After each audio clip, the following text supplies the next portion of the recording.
माननीय मुख्यमंत्री जी बहुत ही शान से मंच की ओर बढ़ रहे हैं। हमारे कार्यक्रम में माननीय मुख्यमंत्री जी ने पधार कर हमारा मान बढ़ाया है। औद्योगिक विकास विभाग उत्तर प्रदेश, परिवहन निगम एवं नोएडा डेवलपमेंट अथॉरिटी की ओर से आप सभी का हार्दिक अभिनंदन एवं स्वागत है।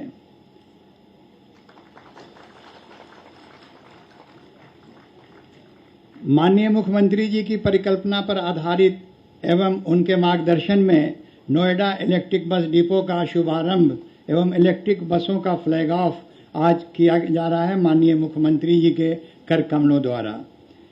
प्रदेश में औद्योगिक विकास की भी हो और पर्यावरण में संतुलन भी बना रहे, आज का यह कार्यक्रम विकास और पर्यावरण संरक्षण की ओर एक महत्वपूर्ण कदम है। मैं सबसे पहले परिवहन मंत्री जी स्वतंत्र प्रभार माननीय मुख्यमंत्री जी को पुष्पगुच्छ भेंट करके उनका स्वागत करेंगे। मैं अनुरोध कर रहा हूं एमडी साहब से जी।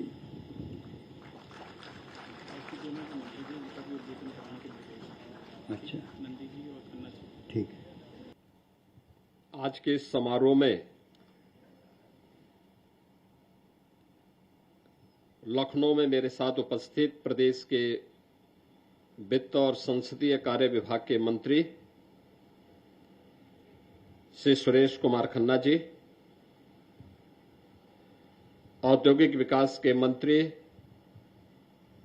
श्री नंद गोपाल गुप्ता नंदी जी, परिवहन मंत्री श्री दयाशंकर सिंह जी, औद्योगिक विकास के राज्य मंत्री श्री जसवंत सैनी जी,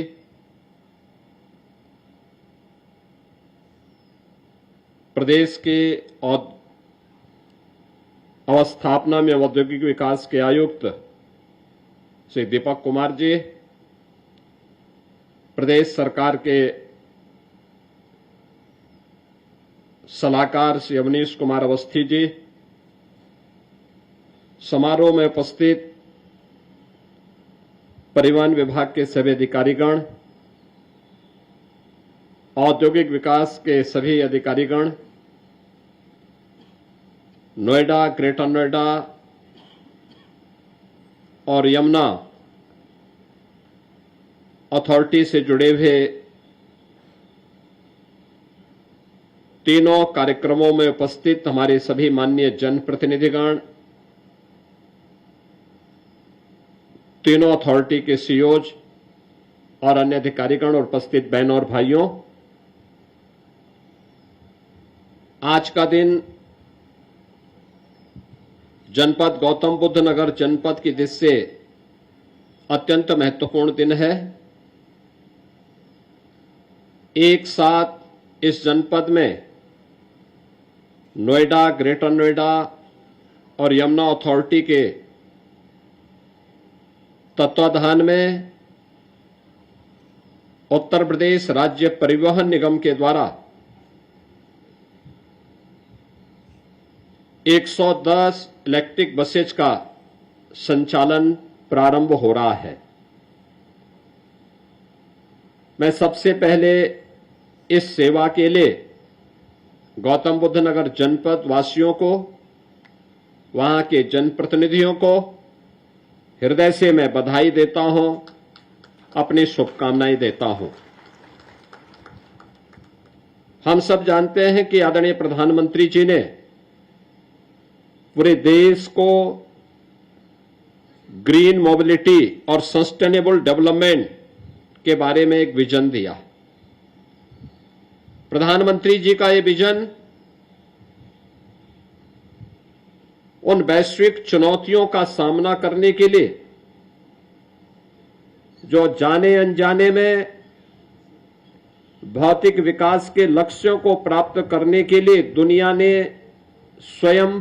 प्रदान किए हैं या स्वयं का वर्चस्व स्थापित करने के लिए दुनिया पर युद्ध थोपे हैं।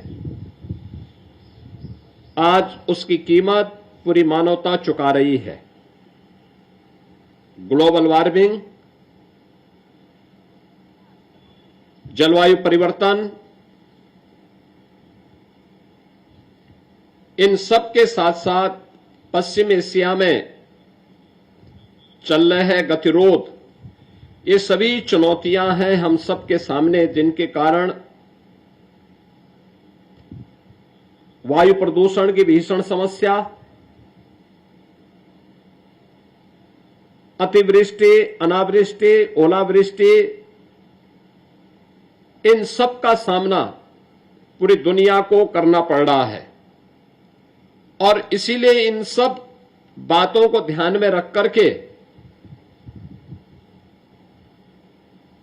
प्रधानमंत्री जी के विजन को जमीनी धरातल पर उतारने के लिए जब 15 जून से भारत का सबसे बड़े एयरपोर्ट के संचालन का कार्य प्रारंभ होने जा रहा है,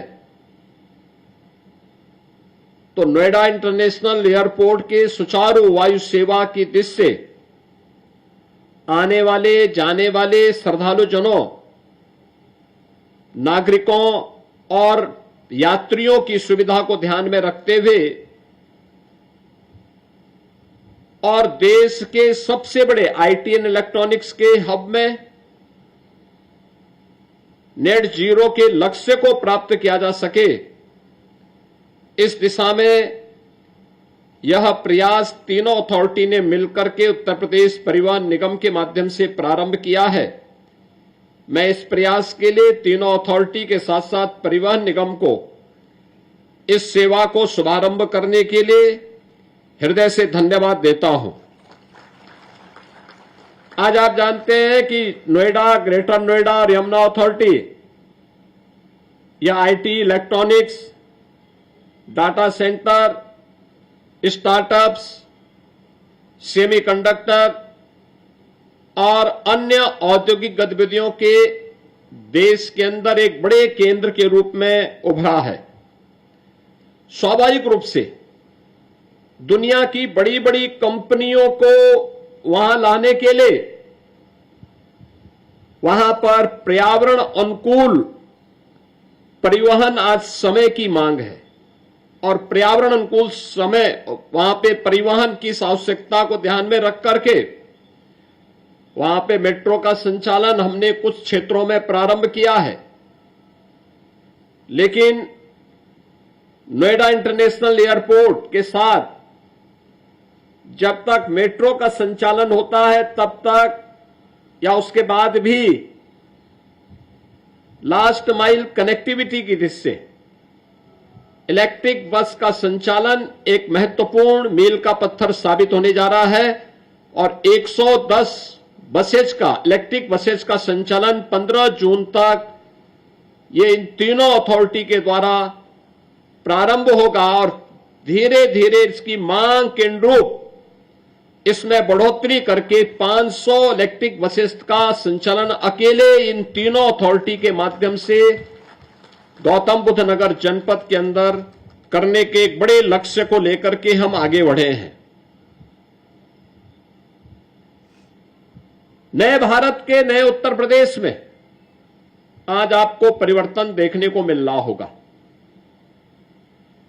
2017 के पहले का उत्तर प्रदेश और 2017 के बाद का उत्तर प्रदेश। 2017 के पहले टूटी हुई सड़कें, नदारद बिजली, अराजकतापूर्ण वातावरण, सुरक्षा का कोई पुरसा हल नहीं, प्रदेश के अंदर चारों ओर अव्यवस्था और अराजकता के इस वातावरण में प्रदेश के नागरिकों के सामने पहचान का एक संकट खड़ा हुआ था।